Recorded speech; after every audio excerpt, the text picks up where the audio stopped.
How would you evaluate the market right now? Is it very hot? Is it a lot of discussions, or maybe the prices are very high?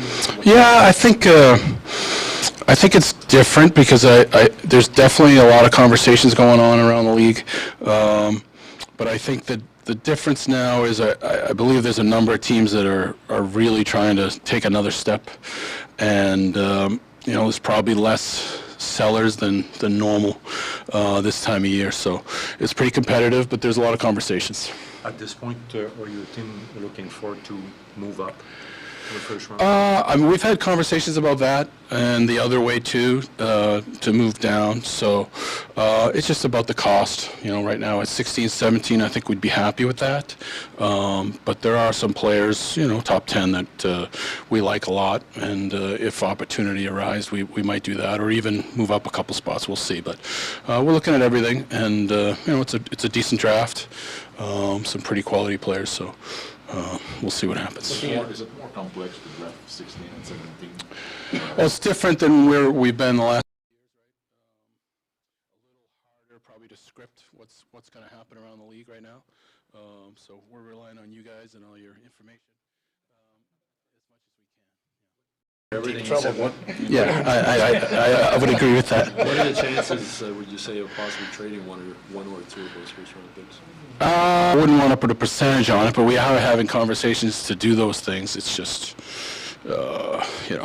is it worth it, and does it fit in what we're trying to do? Is the amount of available picks, like teams that are willing to trade around you, Yep. is it making it harder for you to kind of operate? Yeah. I think there's competition to do certain things. There's teams with more than one pick. There's a lot of teams with more than one pick. There's a lot of teams trying to move up. So we can sense that. So we'll see. There seems to be a consensus among scouts that this draft drops a little bit after maybe 10 or 12. Yeah, I hope not. Yeah.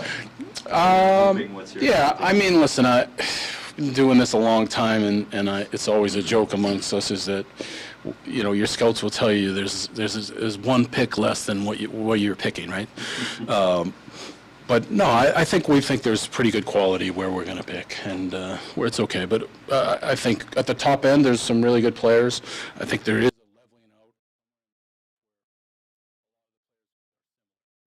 for 10 or 15 picks. With the market dynamics being what they are, Jeff. Yep. Just being more of a dragged out kind of summer in terms of moves that get made, and are you willing to potentially move off your roster if futures don't net you what you're looking for? That's a good question. I don't know. We'll see. Every year is different. I think that the trade market, the rush is that usually when you're talking about trading for picks and doing something right now, the other team is interested in those picks. Once the draft goes away, there's less talk of that, right? And it becomes more of a player-for-player discussions. As far as free agency, usually, in my experience, like the top players in free agency kind of dictate the timing. Like if they go quick, then everything kind of falls. If some top players are taking a while to go, then everything kind of it changes the timelines. You've said you've been doing this a long time. How weird does it feel to be in LA? It is weird, to be honest. This is something that everybody in the league is trying for this year, so we'll see what happens next year. If you're asking a preference, like to be I'd rather be in the market with everybody in the market. It seems it's just a little bit, I don't know, maybe I don't like change or something like that, but it's nicer to be around all the teams, and the agents are right there, and it's easier conversations to have. Do you know where it comes from? Where that came from? Yeah, I think, it started, I think the general managers a couple of years ago decided they wanted to try this. So I think at some point they'll have conversations and about whether we stay with this or we do something different. How different is it for your job? How different? Is it for your job? I mean, it's not, the different part is everything's on the phone, right? You're doing a lot of phone conversations as opposed to there's ability when you're in the same market to have meetings, try to hide from you guys as much as you can. But it's different, but it's not that hard. It's just a different way of doing business. Are you starting to have a grasp of what the 2026 draft might look like, and does it play at well in your decision making? It does. We have a good feel for that. And, you know, the hard part is it's always, again, everyone always says next year is going to be better. And then you get to next year and it's not necessarily better. It's just the way the business seems to work. But obviously there's some exciting players there in that draft. But we know the quality is going to be good at the top there next year. But, you know, we haven't thought too much about that. There's always outside chatter about getting a kid from Quebec. Justin Carbonneau is ranked in Yeah. your area. Yeah. Just, do you feel the pressure or No. the interest? No. What do you like maybe about that kid? Yeah, I mean, it's exciting that Quebec has some guys that are in the top, you know, a little higher than the past couple of years, so that's great. But we don't feel pressure to do that, to take players. I feel like our team, if you look at us in Montreal and Laval, even in Three Rivers, if you look at our staff members, I think we're pretty well, you know, we have a lot of Quebecois, you know, accounted for.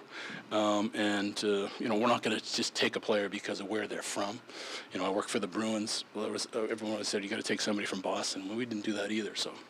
I think that would be at a disadvantage to do something like that, but we would love to have, you know, really good Quebecois on our team. Do you have different standards or maybe higher standards when it's time to draft a local player because of the pressure maybe? I think that certainly in this market, anybody we take into account the pressure points. This is a hockey market. People love hockey, and more people than not know about hockey. So we're sensitive to that. You know, whether we're acquiring an NHL player or drafting a player, we want to understand who can handle certain situations. Yeah. With the cap going up right now, Yeah. how much do you think that's impacting the seller market? I think a lot. Yeah, it's a good question. I would say it's, you know, we've been pretty much flat capped for a while, and you see teams that are trying to move money and do certain things. You're not seeing a lot as much as that as we usually see. So I think a lot more teams feel like they're in play over the next few days to do certain things, and that's going to cause a log jam. The new CBA rules, will it change anything? What's that? The new CBA rules. Yeah. Will it change anything? Will they? Yeah. I mean, I'm not on the committee. I assume there's going to be a lot of changes, but I'm not really privy to all the information yet. You know, I probably have as much information as everybody in this room. Tax contract at 7 years, like Yeah. for Leonardson. Yeah, we'll see what the rules are. I don't know that to be a fact, you know, so I wouldn't want to comment on it. So we'll wait to see how it plays out. We'll wait for Gary and Bill and Marty Walsh and those guys to produce something for us to understand the rules. Jeff, if the dynamics don't change on this market, if teams aren't willing to trade for futures, Yeah.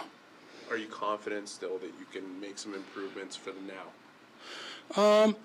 Well, yeah. Listen, when you go into a summer in a situation where our team's at, we would obviously like to improve our team, and I think we've been pretty vocal about that. But I think just as important is not to make a mistake. You know, we have a team that we think is coming together. We think highly of where we're going, and we have we think we're moving in the right direction. But we do want to improve the team. But I would say to you that making a mistake and bringing in something that doesn't fit our timelines or a player that doesn't fit in our room would probably would be just as bad as if we went the other way. So. Following up on the comfortable. Yeah. Last season, going into the season, the goal was to be in the mix. Yeah. You guys exceeded that. Yep. Fans have been really patient since this rebuild started. Yep. They might be less patient now. Yeah. Being in the mix might not be enough of a Mm-hmm. them. How do you balance that with remaining patient with the plan you have for the rebuild? Yeah, I mean, in the mix, I don't know if we have any new taglines for you this year, but listen, I think in the rebuild, we've always said we want to get better. We want to keep moving this thing forward, and that's what we plan on doing.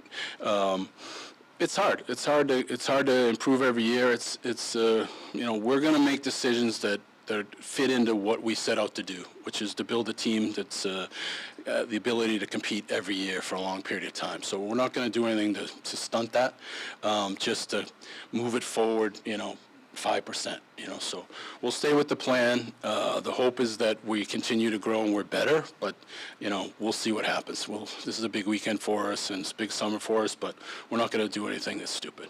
Were you in the J.J. Peterka case at all? Or Interested in? In J.J. Peterka, were you in the Ducks? Players around the league, you know, that's something, all I can tell you is that anytime there's a player move, we kind of know who's available. So we study everything, we look at everything, and you know, we're happy to know that we know what's going on around the league, but commenting about players on other teams, you know, I can't do that. How would you describe Kirby Dach's summer so far? Kirby Dach's summer's been really good. We saw him, he came into town about 10 days ago. He was here for a week working out and seeing the doctors. He looks great and ahead of schedule, so far so good. Just regarding the UFAs and RFAs, is there any player that you know that you will let walk away and it's over with? Walk away? Yeah. I think it's still a little early to answer that. We'll take the next few days to figure out exactly where that is. Concentrating on the draft right now. You know, last year we kind of knew at this time about qualifying offers and all that, but we're still working on that one.